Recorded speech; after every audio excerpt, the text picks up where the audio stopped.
আসসালামু আলাইকুম রহমতুল্লাহি অবরাকাতুহ। আলহামদুলিল্লাহ সালাতু ওয়াসসালামু আলা রাসূলিল্লাহ বাদ। সুপ্রিয় দর্শক শ্রোতা ভাই বোন, পাঁচ ওয়াক্ত ফরজ নামাজের পর সবচেয়ে ফজিলতপূর্ণ নামাজ হলো তাহাজ্জুদের সালাত। কোরআনে কারিমে এই সালাতটির কথা আল্লাহ রাব্বুল আলামিন নাম ধরে আলাদা করে উল্লেখ করেছেন। আল্লাহ বলেছেন ওয়ামিনাল লাইলি ফাতাহাজ্জাদ বিহি নাফিলাতাল লাক, অর্থাৎ পাঁচ ওয়াক্ত আবশ্যিক এবং ফরজ যে সালাত রয়েছে এর বাইরে অতিরিক্ত হিসাবে হে রাসূল আপনি রাতের কিছু অংশে দাঁড়িয়ে তাহাজ্জুদের সালাত আদায় করুন।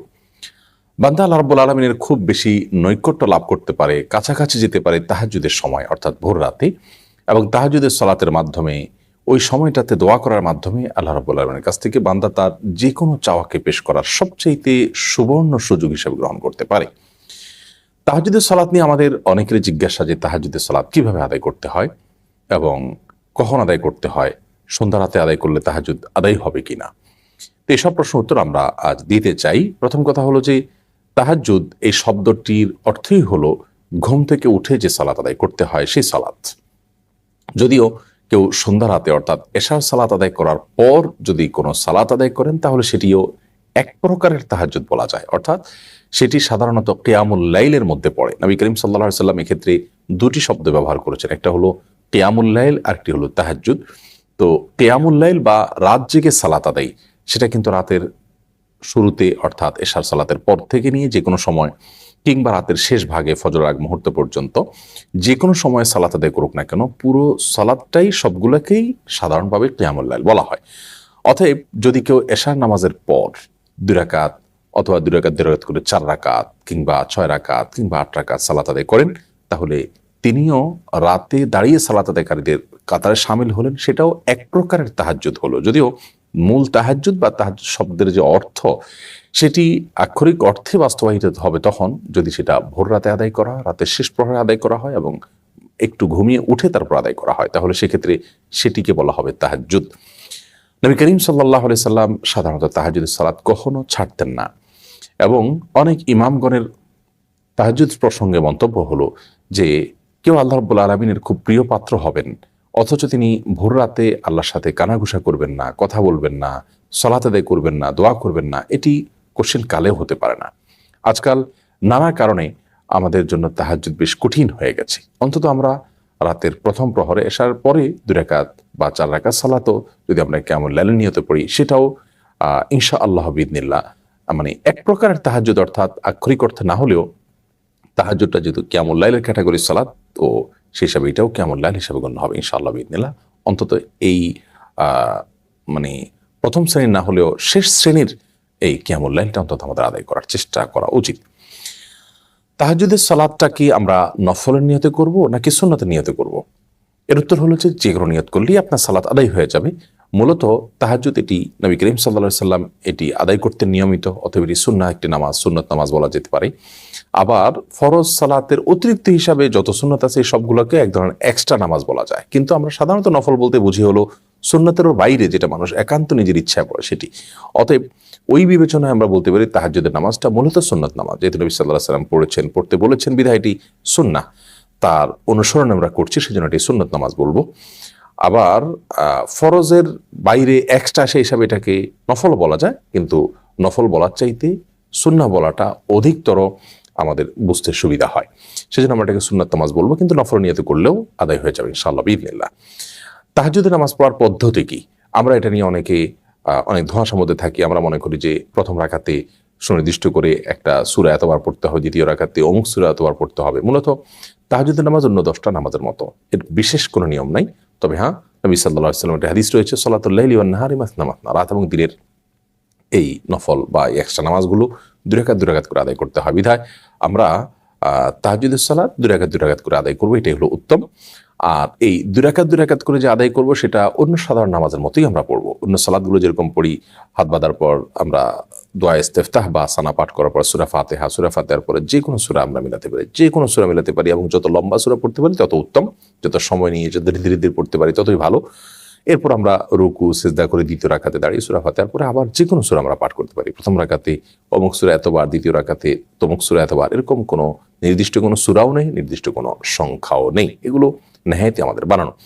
তবে হ্যাঁ, নবী সাল্লাল্লাহু আলাইহি ওয়াসাল্লাম তাহাজ্জুদের সাধারণত অনেক বেশি সময় ব্যয় করতেন। আমাদের আয়েশা রাদিয়াল্লাহু তাআলা আনহা বলেছেন, তার তাহাজ্জুদের যে সালাত ছিল, লা তাসআল আন হুসনিহিন্না ওয়া তুলহিন্না, তার সেই সালাদগুলোর যে কি দৈর্ঘ্য ছিল, সেগুলোর যে কি সৌন্দর্য ছিল, সে সম্পর্কে আর জিজ্ঞাসা করো না, আর বলো না। তার মানে অনেক সুন্দর ছিল, অনেক দীর্ঘ সময় নিয়ে সালাত আদায় করতেন। এই জন্য তাহাজ্জুদে আপনি যত সূরা মুখস্থ আছে আপনার, তার মধ্যে সবচেয়ে বড় সূরাটা আপনি পড়েন, একটু সময় নিয়ে ধীরে ধীরে পড়েন, এবং একই সূরা বারবার পড়তে চাইলেও পড়তে পারেন, বা একই রাকাতে কয়েকটা সূরাও পড়তে পারেন। এরপরে দ্বিতীয় রাকাতে একইভাবে যত লম্বা সময় নিয়ে দাঁড়াতে পারেন তত উত্তম। এরপরে রুকু সিজদাতে যত বেশি সময় আপনি ব্যয় করতে পারেন তত উত্তম। সুবহান রাব্বিল আযীম বলতে থাকেন, আল্লাহর কাছে চাওয়াগুলো পেশ করতে থাকেন, সিজদাতে চাওয়া কবুল হয়।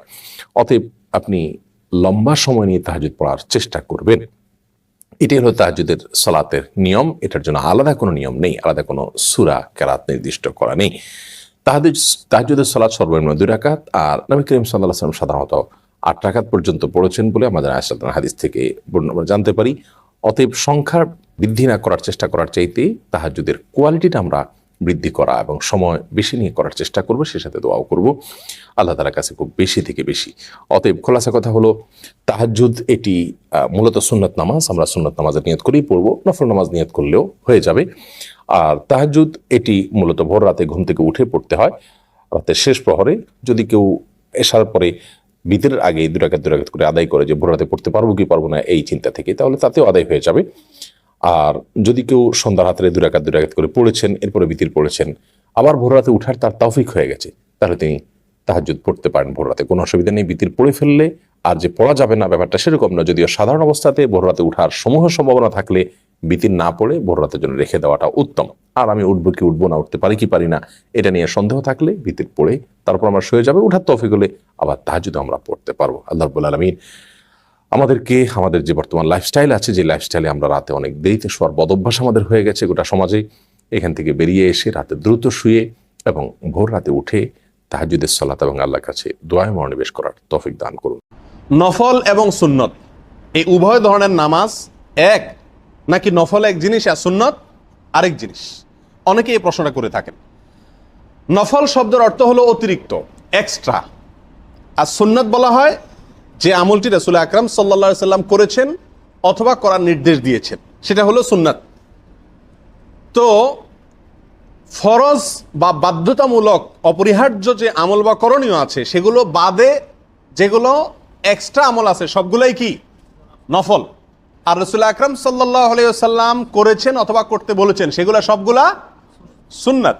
তো নবী আলাইহিস সালাম যেগুলো করতে বলেছেন বা করেছেন, সাধারণত ফরজ ওয়াজিব বাদে যেগুলো আছে সেগুলো কি সাধারণত কি বলা হয়? সুন্নাত বলা হয়। সেই হিসেবে নবী আলাইহিস সালামের সকল সুন্নতই নফল। যেমন 3 ঢোকে পানি খাওয়া সুন্নাত,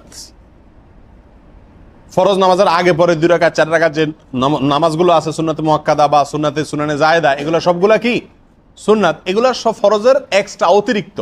সেই হিসাবে এগুলো নফল, যেহেতু ফরজ না এক্সট্রা, সেই হিসাবে সেগুলো সব নফল। আবার যেগুলো নবী আলাইহিস সালামের নির্দেশিত বা তার করণীয় আমল, সেই হিসাবে সেটা সুন্নত। তাহাজ্জুদের নামাজ, এটা নবী আলাইহিস সালাম পড়েছেন, পড়তে উৎসাহিত করেছেন, বিধায় এটা সুন্নাত।